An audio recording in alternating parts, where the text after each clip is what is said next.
ஒருத்தருக்கு வரக்கூடிய கோபம் தன்னிலைய மறக்க செய்யும், தனக்கு எதிரில் இருக்கிறவங்கள எரித்து தள்ளும். ஒரு இளைஞன் ஒருத்தனுக்கு பயங்கரமா கோபம் வருது. அவங்க அப்பாவும் இதை பார்த்துக்கிட்டே இருக்காரு. இவனை எப்படியாச்சும் நம்ம திருத்தணுமே அப்படின்னு யோசிக்கும் போது அந்த இளைஞனை கூப்பிட்டு, தம்பி உனக்கு நிறைய கோபம் வருது, நீ என்ன பண்ணு, கோபம் வரும் போதெல்லாம் இந்தா சுத்தி இந்த ஆணி எடுத்துட்டு போ, நம்ம வீட்டோட பின்னாடி சவத்துல போய் கோபம் வரும் போதெல்லாம் ஒரு ஆணி அடி அப்படின்னு சொல்லி சொல்றார். இவனும் போறான். முதல் நாள் ஒரு 10 ஆணி அடிக்கிறான், 2வது நாள் ஒரு 8 ஆணி, 3வது நாள் ஒரு 7 ஆணி அப்படின்னு சொல்லி ஆணி அடிச்சுக்கிட்டே இருக்கிறான். கொஞ்ச நாட்கள் போகுது. ஒரு நாள் ஒரே ஒரு ஆணி மட்டும் அடிக்கிறான். அன்னைக்கு போய் அவங்க அப்பாட்ட சொல்றான், அப்பா இதுக்கு மேல நான் கோவப்பட மாட்டேன், நான் ஒரு 45 ஆணி அடிச்சிருக்கேன்பா அப்படின்னு சொல்லி சொல்றான்.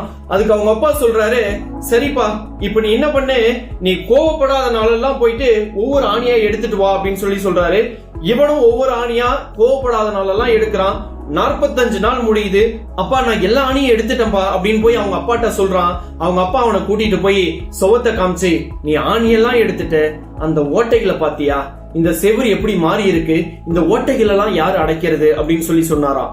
நீ கோவப்படும் போதெல்லாம் இப்படிதான் பல பேரோட நெஞ்சில ஓட்டைய போட்டிருக்க, அந்த காயங்கள்லாம் எப்படி ஆத்துறது அப்படின்னு சொல்லி சொன்னாராம். நம்ம கிட்ட இருந்து வரக்கூடிய அந்த கோபம் எத்தனை பேரோட நெஞ்ச நம்ம ஓட்ட போட்டிருப்போம் யோசிச்சு பாருங்க. நம்ம எத்தனை சாரி சொன்னாலும் அந்த ஆறாத வடுக்களுக்கு என்னைக்குமே மருந்து கிடையாது.